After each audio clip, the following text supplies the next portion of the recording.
43% of first-time homebuyers believe that they need 20% or more as a down payment in the United States to purchase a home.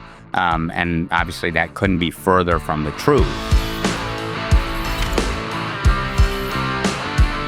Our guest today is Mike Hajjar, a trusted mortgage loan officer and a leader at Landmark Mortgage Planners.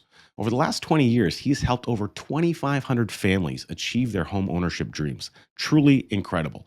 Through his podcast, The Financial Rebound, he shares his journey of overcoming 7 figures in debt, rebuilding his financial life, and helping others avoid common pitfalls. Welcome to the show, Mike. Thank you so much, Fisher. It's a pleasure to be here, and I'm excited for what we got going today. Yeah, we're going to have a lot of fun. Of course, before we hit record, we were talking a little bit about some of our backgrounds. We have a lot of similarities in how we think and how we want to help people, both in the financial category, really increase financial literacy. But that must stem from somewhere. And so, this idea of overcoming 7 figures in debt, I'm sure there's some people who have similar numbers there, and just people in general who are struggling with debt, especially given the crazy inflation that we've seen, the rise in food prices. It's been a wild financial environment for the last number of years, both in United States as well as in Canada, where I'm based. What I'm curious, Mike, is how did this problem develop for you, and when did you realize that you needed to really tackle it? So I was in 2016 is kind of where I was struggling with being 7 figures in debt. I was probably had too much of an ego to file bankruptcy, so I wanted to kind of push through that. But I was sitting down with my coach, and we were talking about some mortgage concepts and whatnot. And he paused me in my tracks, and he said, "Mike, hold on." He was asking me a question. He could tell I didn't understand it, and he said, "All right, before we do anything, I want you to entrench yourself into, these financial literacy concepts." He said, "You're a numbers guy, but you're not the basics of financial literacy. You just," and then what I appreciate is that he didn't sugarcoat it. He's like, you need it." So, and then prior to that, what really stemmed to all of that 7 figures of debt was, um, when I had landed in the hospital, diverticulitis. I ended up having the surgery, and it kept me in the hospital for 2 weeks. But I'm not like somebody who could sit and watch like movies, and I lose my mind already being in the hospital. So I picked up Dale Carnegie's How to Win Friends and Influence People, and that was probably the first book that I read willingly. Now, I've got a plethora of a whole library of different things. But yeah, definitely sitting there and in the hospital by myself eating ice chips while my team was being stolen from me. It's kind of focused on that book, and it allowed me to really see things from other people's point of view and simultaneously. So after I had read that book, where that ties to what my coach said was, I had really created my own urge for learning at that point, and I just became a student then of a lot of the books that you see behind me now. Amazing. And had you'd heard about that book obviously somewhere? Was it your coach that had recommended it to you? Is that where you got the inspiration to get the book? No, I was so irritated at the hospital. I was like, let me just go online and see what good book recommendations would be. And I'm happy I landed on that one. Divine timing. And it was really a book that changed my life forever. It wasn't. I had heard of the book, but as you hear of like the Think and Grow Rich and some of these popular books. But that one was just standing out to me. I wish it was a cooler story on that, but it stood out to me for whatever reason, and I've probably read it, 5, 6 times since the first time. Yeah, that's amazing. And so being in the hospital 2 weeks, myself, I've spent at least a week in the hospital before. I know how much of a pain that can be. Not to make a joke about the pain you may have been in, but recovery. There's a lot happening. You're a young man at that stage. There's a lot going on. You're trying to grow and run a business. What were some of the other things that started to happen at that same time. I mean, I would imagine, there was some things leading up to you getting into the hospital and then being there for 2 weeks. It's hard to run a business, especially in a mortgage practice from a hospital bed. So, what were some of the things that started to happen around you during that time frame? Well, there's a lot of health issues, right? The mortgage industry was changing at that time, and I was always in the mindset like, it doesn't matter whatever we do, I'll always be able to go back tomorrow and make it back times three, or which served me well in some aspects, but did not serve me well in the overall, because it started to take a toll on my health. The stress levels got out of control. Mm, A lot of doubt and fear crept in, and a lot of those, you should give up, you should change industries, you should do this. A lot of, I think, not only my physical health, but my mental health was affected, and I think more than anything, um, probably the biggest thing that I can attribute to that I hold on today is never quitting. mm, Because that was, I had every out to do it there, and I wouldn't be where I'm at today. And doesn't mean there's not challenges always, but we learn how to deal with those challenges better. And I just wouldn't be where I in the position that I am now had I not chose to push through and persevere. hmm. And so, knowing that seeing the impact on your health, what were some of the things you started to shift and change when you were able to get back into the business? Obviously you increased your reading, I can tell, but how did you start to look at approaching your business life differently than you did prior to landing in the hospital? I ran it like a business, not like I don't know what I was doing. Well, I was a phenomenal salesman. I had, some great people on my team. But I sat down and started to work on the business, committing to that more so than all the time that I was working in the business. Mm, So from that 30,000 foot view of what a business owner would look like, all the things that come, to start reducing those stress levels, time management, um, tracking activities, and really just making sure that I was in line. But I don't know that anything was more powerful than mindset for me, because that was what I had to hang on to. And I just started to see things through a different lens at that time. I didn't see things the same. And for the positive, right? Not in a negative way. I started to look at things as, okay, there's going to be challenges.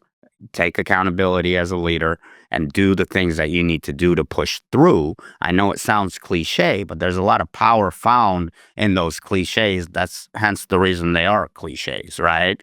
Um, and I really started to change my circle at that point. mm, It was, I was in my 20s. I was heavy in the party scene. Just what some of us do in our 20s. Not the brightest when it came to my outside of work life, but I started to change that. I quit drinking. I think that was another huge thing for me, both on my physical and mental health. And at the time, it's kind of a fad now for people to stop drinking. But when I did, it was like, what do you mean you don't drink? So it was a different sort of aspect, but that was a godsend, because I don't think the mindset would have been there had I continued to drink and stay out till 4 a.m. You can't run a business that way. hmm. Yeah, absolutely. And they say that you're the makeup of the top 5 people you spend the most time with, and so obviously, that was becoming more present to you. And what I'm hearing, Mike, is that being in the hospital gave you the time for self-reflection, and it allowed you 100%. to reposition your thinking and make conscious choices about how you wanted your life to run moving forward. Correct. Amazing. Now, shooting forward, that was a number of years ago. I mean, it was about 8 to 9 years ago, roughly, that happened to you. You've had a really good run since then in a new environment. How have you restructured things from a business standpoint and with your team since that hospital experience? Yeah, it's a great question. So back at that time, I was running more of a consumer direct transactional model, scaling national consumer direct teams, and I switched my business to a relationship model where again now with back to becoming a student, I was able to go and talk to professionals that I didn't have a value add for before. Of course, in the mortgage business, a lot of people work with real estate agents, so there's always a value add there. But where we really shine on the mortgage planning side, and why Landmark Mortgage Planners has been the number one branch at American Financial Network the last 4 years, not because we're so smart or cool or it has nothing to do with us, and it has everything to do with a mortgage planning business model, which in short is the concept of being there for the client before, during, and well after the closing. So sometimes a client is, making a short-term decision and saying, all right, off of emotion, like I want to put 50% down. I want to pay cash or whatever it may be, where we would look like to someone like yourself, or a financial advisor, whatever the the professional we needed was, to come in and say, okay, what is the opportunity cost on this? What does that look like, on what does that look like 30 years out, and how detrimental can that be to their retirement? I don't care if they're 30 or 55, because somewhere along the way we were all told we'd be in a lower tax bracket in retirement. Now, that might be true for people retiring today, but guys like you and I and people that still have a run going, we have a TBD tax rate. Check out this great book, Cash Follows the Leader. It's all about uninterrupted daily growth with high cash value life insurance. We unpack what people need to know about how you can grow and store and warehouse your wealth in a totally different way than what we've been trained to do. Go ahead and download a free copy by going to coachcanfield.com/cash follows and get a copy right to your inbox right now. That we're deferring. So when I started to understand, one of the books behind me is Tax Free Retirement, and I was able to take those concepts to a lot of different professionals. And now what we've created is what's called a client advisory team, which every client is surrounded with the realtor, of course, ourselves as the lender, and then I will go bring in a financial advisor. And then if that advisor doesn't sell financial products, a life insurance specialist, a CPA, and an estate planning attorney. So we're making sure that decisions today are in line with the goals that they have 10, 20, 30, 40 years from now. And we want to make sure that there's not a mistake made today that can impact that goal in the future.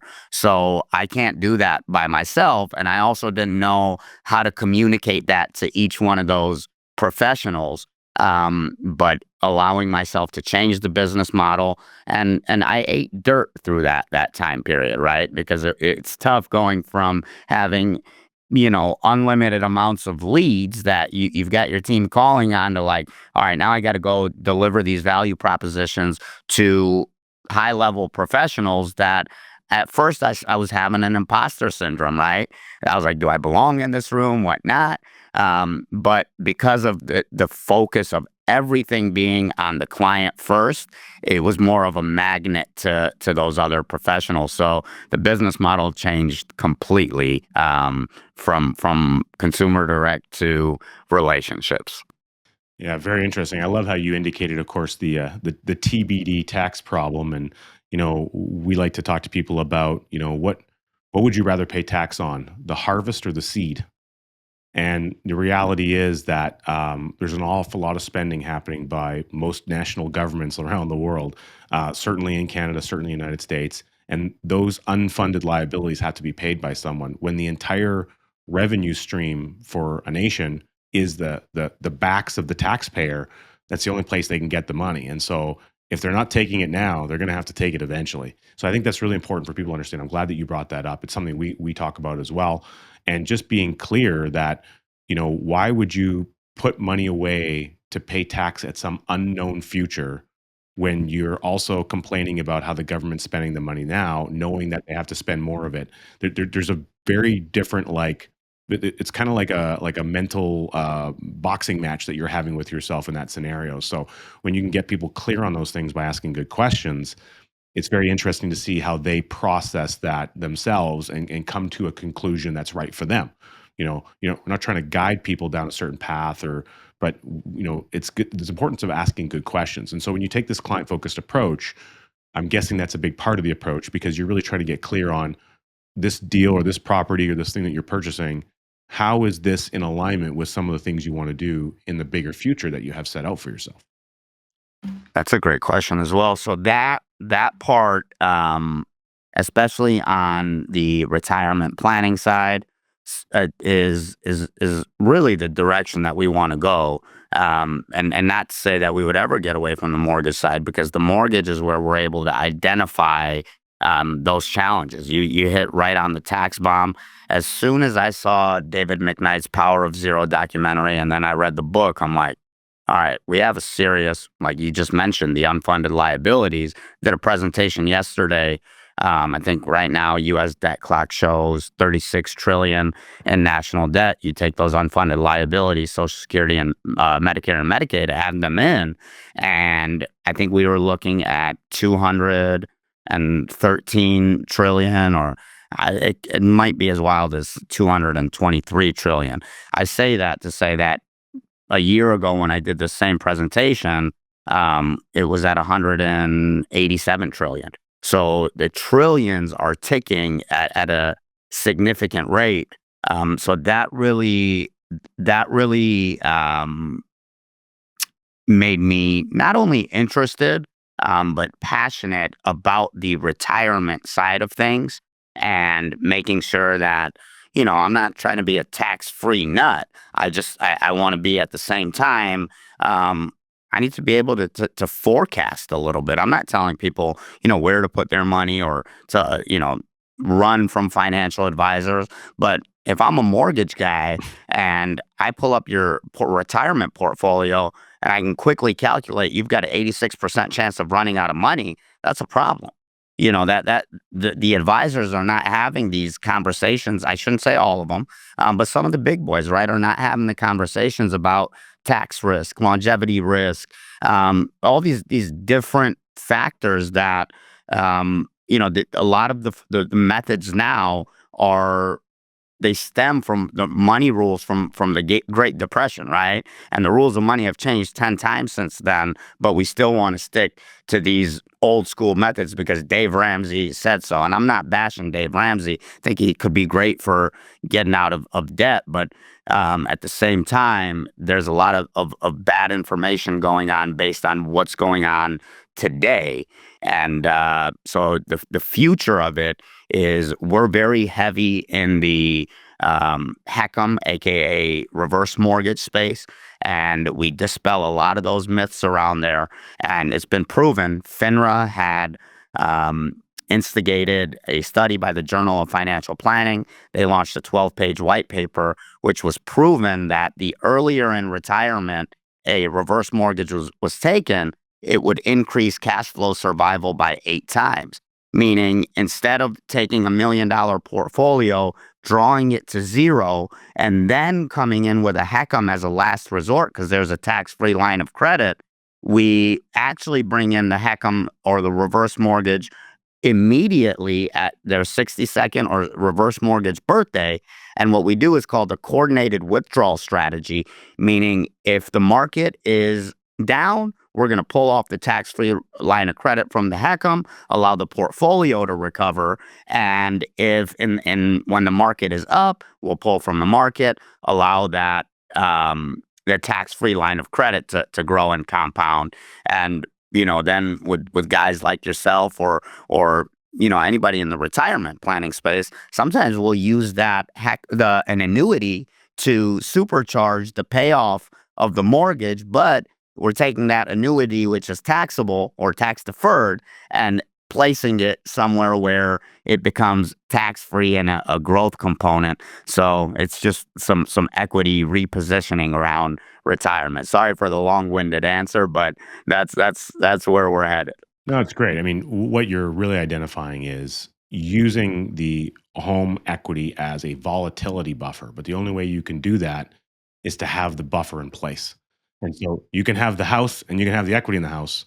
But there's this commercial that used to exist. One of the banks in Canada did years and years ago, and it was two little boys walking around with flashlights in the dark at night.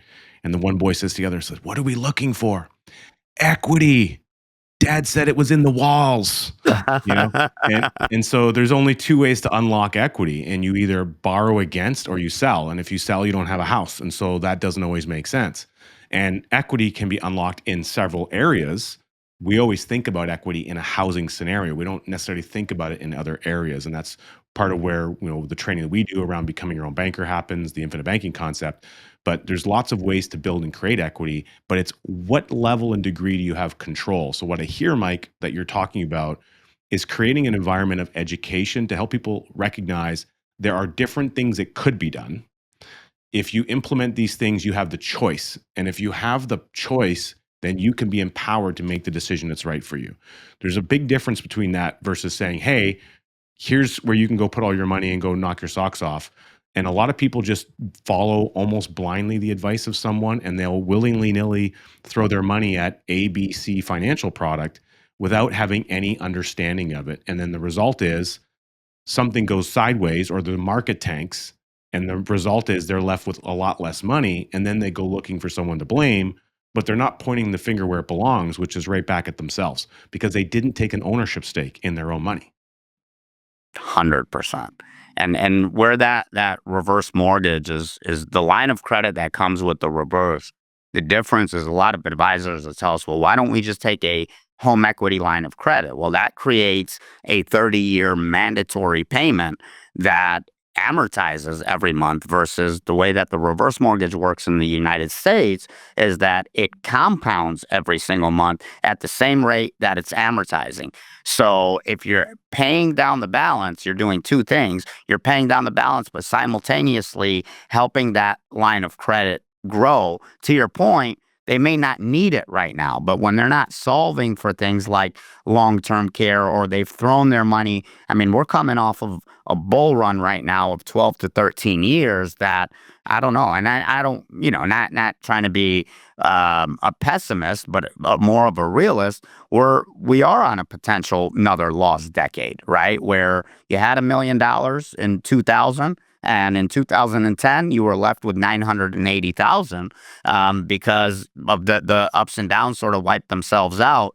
So, when we start to talk to advisors and anybody in the mortgage planning thing about the reverse being the number one hedge against sequence of returns risk, we start to get their attention because again, let's just say there's 4 down years in a row. Well, that portfolio isn't going to get destroyed as much as it would had that buffer asset, like you said, not been put in place.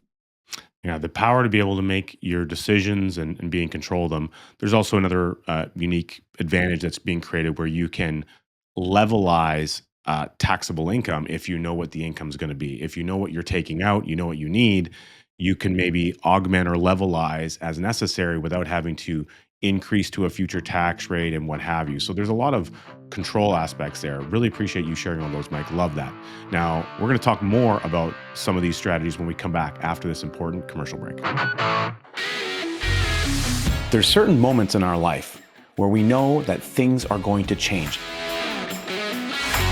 That happened to me in August of 2009. My life completely and totally changed forever for the better. I learned about this incredible concept called the infinite banking concept.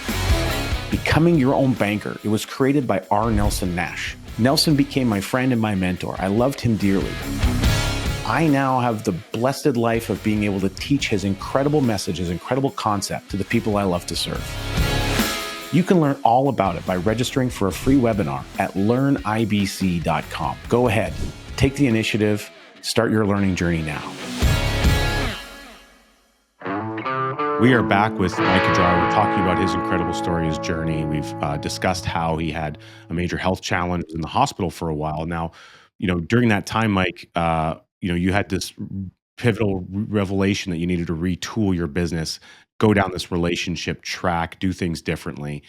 And that doesn't come easy, and it interrupts the flow of maybe normal business operations. So, you know, uh, I can imagine even just thinking about that for myself, how things might stack up. And so you have hospital bills, you're out of production for a while, maybe your team wasn't producing. I mean, there's a whole host of things. I mean, they might be uncertain.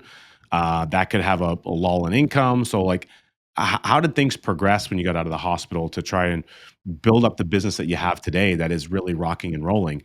There had to be a transition period. What happened during that time frame? Yeah, that was probably one of the most challenging periods of my life because I still had a lot of, like you said, still this similar expenses coming in. I hadn't fully changed my lifestyle expenses, even though I was working on changing my lifestyle in general. The spending was somewhat, and of course, like you said, hospital bills, things getting racked up. But I lost when I had got a call from my admin or my office manager who's still with us, when I was in the hospital, and she was crying, and, I asked her what was wrong, and, she said, "They're taking all of the files. The sales manager has basically recruited all of the loan officers except a few to go." So when I made that transition, I didn't still have the income coming in from the consumer direct side, but I so heavily believed in what I was doing, and I knew that it wasn't going to happen overnight. So I was racking up a ton of debt as soon while I was in the hospital and the year after, because it took me a while to build that foundation of strong relationships and people starting to trust you to send business and things of that nature. So I continued to incur debt as that was happening, which again was where I probably say mindset really pushed me through that. But it was a constant daily thing of credit cards declining, all these little deterrents that could have pulled me away from my focus. I got laser focused. I knew that I believed that on the other side of this was going to be something that not only was going to help me get out of all my debt, was going to help me tell a story one day like this to probably the younger version of myself, right? Which is, if you believe in something, I don't care if your mom, your dad, your uncle, everyone around you is telling you that it's impossible. Well, you're the only one that knows if it's possible or not. And if you lock in, and that's where that um, really that no quitting personality and mindset had served me very well. And now, from the outside looking in, from everybody, including every one of my family members, they're like, "What are you doing?" But it wasn't taking the health tolls that it took on me before, Mm, because I knew that there was a plan that I was following, whether or not anybody else, outside of my team. Of course, my team was on board, because I still had those salaries, right? So, um, yeah, the biggest thing for me was locking in on what I knew would be the success for my future. Really, it was unfortunate because the debt was continuing to rack up, interest on interest. It was negative compound interest, right? So, working against me. But that mindset of believing in what I was doing and just never quitting that, is really what helped me then start to generate more income in a month after that than I was in a year on the consumer direct side. mm. Yeah. So once the tipping point happened, it happened quickly. Yeah, and they say you become a overnight celebrity, right? Or you become successful overnight, but they don't see all the times you got kicked down and had to get back up, 300 times before that happens. And yeah, so I guess success happens overnight to the people that are kind of watching you from the sidelines. But it definitely doesn't happen overnight. It takes, if anything great takes time, and it takes perseverance, and a willingness to. I belief is just a powerful word to me. So when you believe in something, I believe go all in on that, but not just say you're going all in. Do the activities that are going to get you there, and have a plan and a vision that's so bold that it outweighs whatever negative distractions could be coming at you at that time. Yeah, makes sense to me. Now, you talked about, speaking to the younger version of you. And with your podcast, that's something you're going to be doing a little bit, and you're focused quite a bit now on the importance of financial education. So a lot of this is stemming like from your own personal experience in dealing with things, the things that you didn't know, some of the things that happened in your 20s where you probably could have more capital available if you knew how to retain it more, that sort of thing. So walk us through a little bit about what you're passionate about now, how you're looking to help people and serve specifically in the Gen Z category. Absolutely. So I partnered. I shouldn't say partnered. I am an ambassador for what's basically the mortgage industry's nonprofit. I donate a certain percentage of every single deal that we do to First Home IQ, which is founded by Kristen Masurley, Dave Savage, who is a legend in the mortgage industry when it comes down to financial literacy. He's somebody who I gained a ton of knowledge from, and Todd Bookspan, another mortgage legend. But we're about 770 ambassadors throughout the country, and we're going into schools. We're going into setting up our own workshops, and you have 40, let's just say over 40% of Gen Z discounting that they're ever going to be able to buy a home. A lot of it is they think they need, 20% down or more. But even going in and teaching things that have nothing to do with buying a home, like I think we were talking about before we got on, was that unfortunately we do want it to be taught in schools, but if the teachers, don't understand financial literacy, how can they teach it? So we are the ones going into those schools, and sometimes we'll have little ways to get their attention, right? I might bring in like somebody, a celebrity buddy or something like that, where he's gonna edify me and say, "Hey, if it wasn't for Mike, I would have probably blown all of my money from my NFL contract." Even though he had a financial advisor, right? He focused on the basics of what I was teaching, which is the stuff that we're teaching them about credit, income, um, adulting, right? Just going out there into the real world, and what sort of things that they can be prepared for. And like you said, making sure that they're empowered, whether they're ever going to buy a home or not. I'd love for them to all be homeowners, but more importantly, I'd love for them to have the financial literacy basics that we bring in. Yeah, fantastic. And when you're doing these types of sessions, and you mentioned 770 ambassadors, that's fantastic. So that's people all over the nation being able to insert themselves in some way into these more youthful type environments. And it sounds like the school system is a big part of that. Fantastic to hear. What's the frequency that you're able to get in and do this? Do you go to multiple schools in an area? Is it putting on, as an example, would you be setting up, sessions where people could come and attend from the general public, like parents could bring kids, they could both attend? What are some of the ways that people can get connected to this type of information? Yeah, so I have a quiz that I give out to. It's on a lot of my social platforms, little financial literacy quiz. But yes, there's different events that are online and in person. It's all over my social media of when those are going to be. There's a YouTube video of one of the classes that I did that's out there for free for people to watch. And the I have the privilege of, I coach seventh grade basketball. So with the athletic director, I got all the sports players from every grade. It didn't matter. It didn't make sense to the kindergartners, but we brought them in anyways.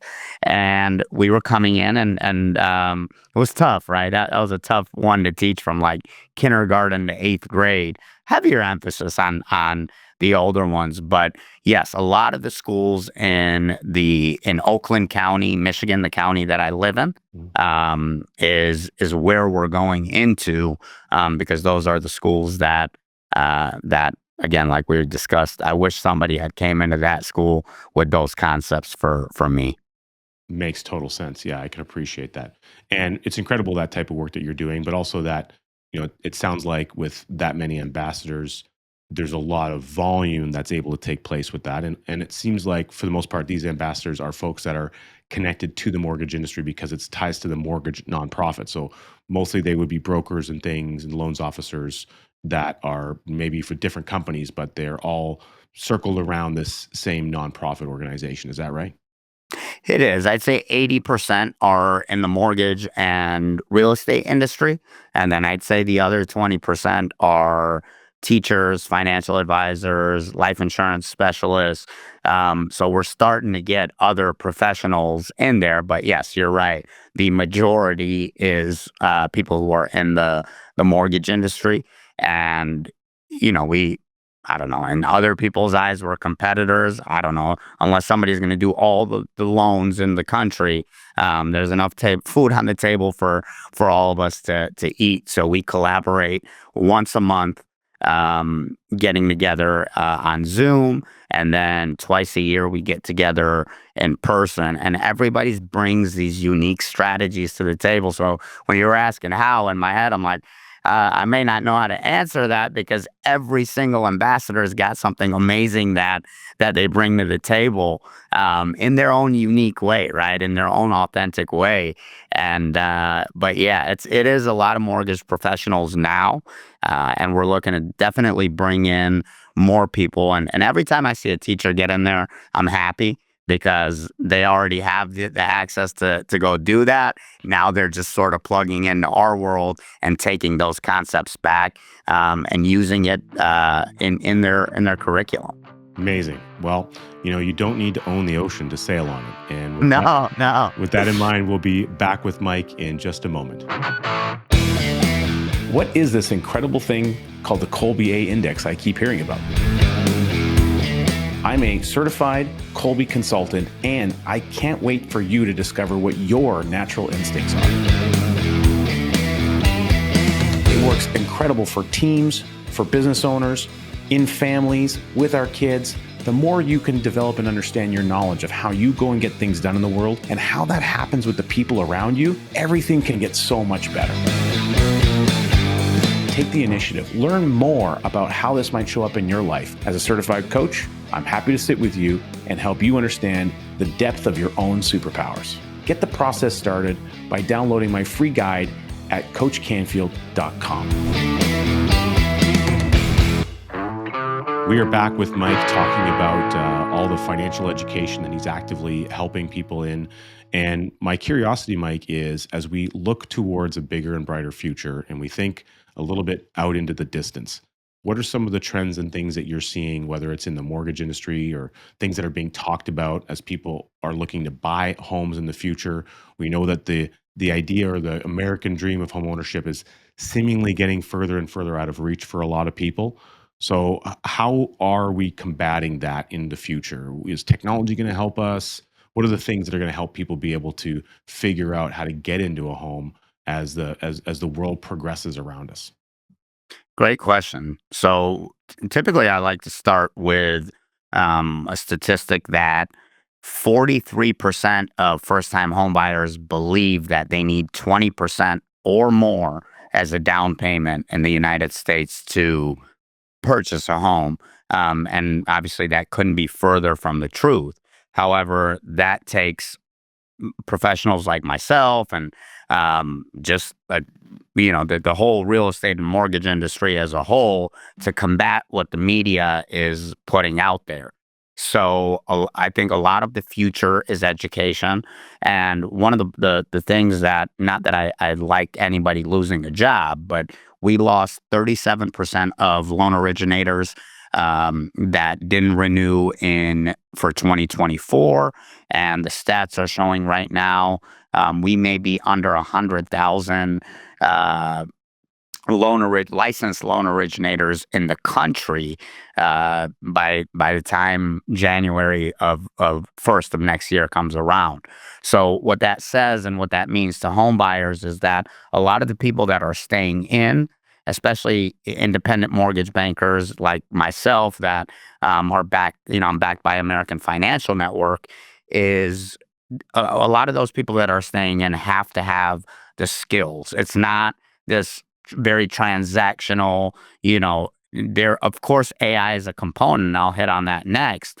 But the bigger thing is that a lot of the professionals that have stuck it through are professionals who talk about a lot of the stuff that I talk about, right?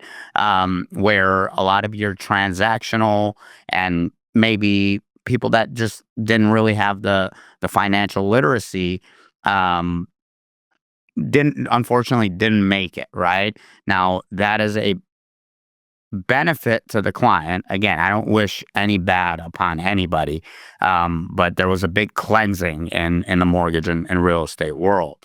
So, to me, a lot of that education um, is going to bring back some hope to Gen Z. We're seeing a lot of dual and triple income people getting together to make housing more affordable. Mm. And like you said, I mean, we've got a new administration coming in, and I think the goal, not there's so many policies, but I think more so than anything is that the focus is going to be helping create and earn more income to. You can't, because housing, you're not just going to suddenly magically make it affordable, even with lower rates those 2% rates isn't it's not going to come back. We call them COVID fantasy rates. So I'd love for them to come back. I just don't think the economy can sustain that.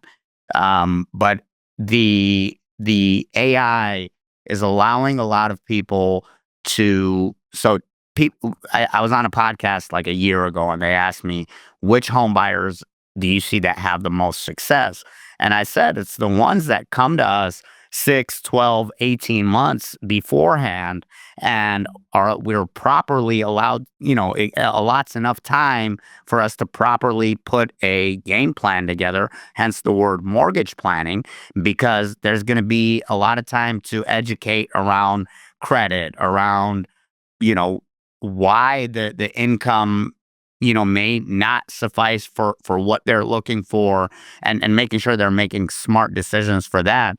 I don't believe I'm starting to see a lot of maybe underwriting and some mundane tasks that AI is really starting to take over on.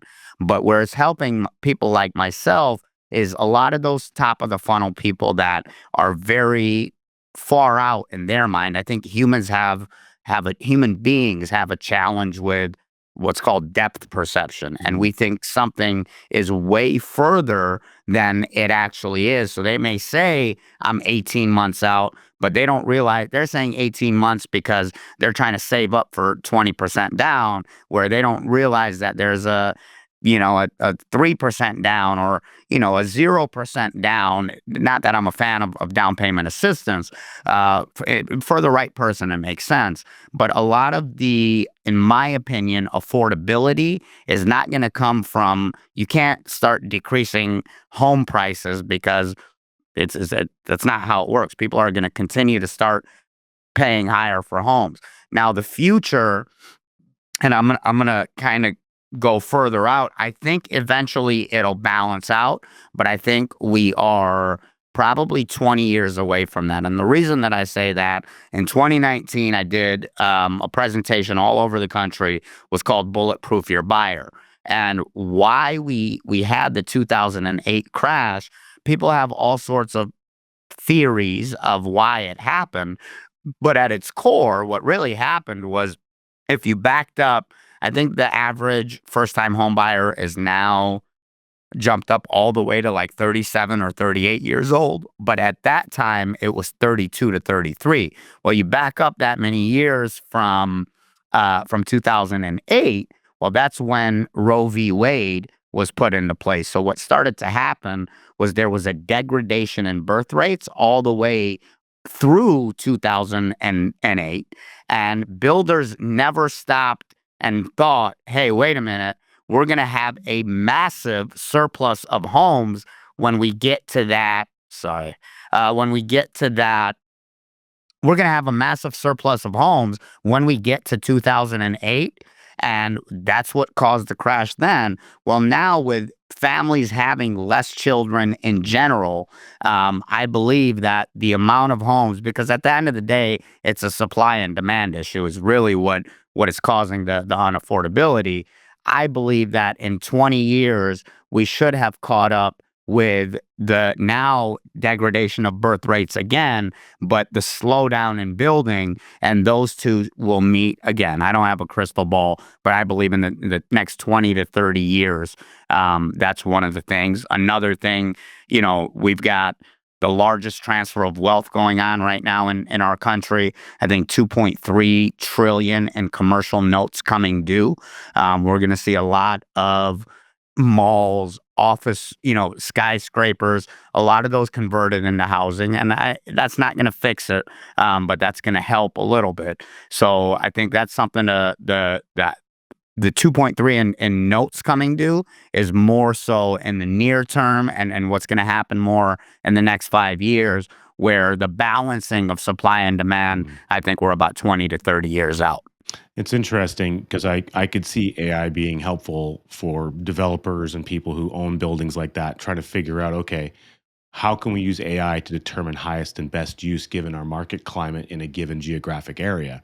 Because the value of a property is based on highest and best use. And if it was commercial real estate or leased bays, but now so many stores and businesses are operating in a more digitized version, they don't need that same larger space. Amazon's delivering everything into your house, they're putting it in your fridge the same day. The guy just walks in, hey, Amazon, here we go. I'm going to put your stuff away in your fridge. Like, it's that type of an environment. The need for some of that commercial space doesn't exist necessarily the same way. Now, granted, if we bring back a lot more manufacturing, a lot more of the rebound of kind of the American blue collar worker class, and giving more of those opportunities, that may change, but it's not going to change in all markets. It's going to be selected markets. So I can absolutely see that conversion, and we're seeing similar things likely taking place in Canada. And so it's very interesting because that will take off pressures from housing demand and the birth rates. I'm glad you brought that up because a lot of people don't realize that there's a population issue taking place, and both U.S. and Canada have a similar problem because people are having less children. The real result of that is the only way to maintain the population base is either through migration, immigration, or we just need to start having a lot more babies. And it doesn't seem like that trend is happening. I don't think AI is going to fix that either. I could be wrong. I'm not sure how that would happen, but I'm open. Whatever. So I do think that there's definitely some unique challenges there. But one thing you mentioned earlier in our conversation, Mike, was also about longevity risk. And with the advent of increased technology, Peter Diamandis, who created Abundance 360 and the X Prize, he's a futurist, and he's very focused on trying to figure out how he can live to 700 years of age. Now that's a little bit out there, but he says, what does the technology need to be like to be able to do that? They talk about a singularity event where you're at a point where every year that you live now adds a year onto your life. And that's something that's becoming ever present with the advent of the modern technologies taking place. And so it's a fascinating environment to be in. And how does that affect mortgages and home buying? Well, I really appreciate how you brought in a long term thinking. You brought in things like the population gap. As well as the market demand, and giving some more macroeconomic view on what a lot of people are just looking at micro level. How do I get into a house? And so what I'm hearing you say is that the opportunities exist. They might be out there for a while. There's better deals in lending than you think.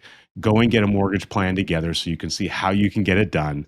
Get yourself educated and don't put off to tomorrow what you can work on today. How did I summarize all that for you? You know what, man? You have a job with me. If you ever change careers, we want you. Sounds great. Mike, this was a ton of fun. Thanks for being with us and providing all this incredible value today. Thanks for being an ambassador for financial literacy for the youth of tomorrow, for Gen Z, and for all the help and the people you've put into homes. We appreciate it. And for those of you tuning in, stay tuned to next week's episode where we continue to unpack the incredible innovations and challenges that entrepreneurs are overcoming so that they can make a bigger and better, brighter future.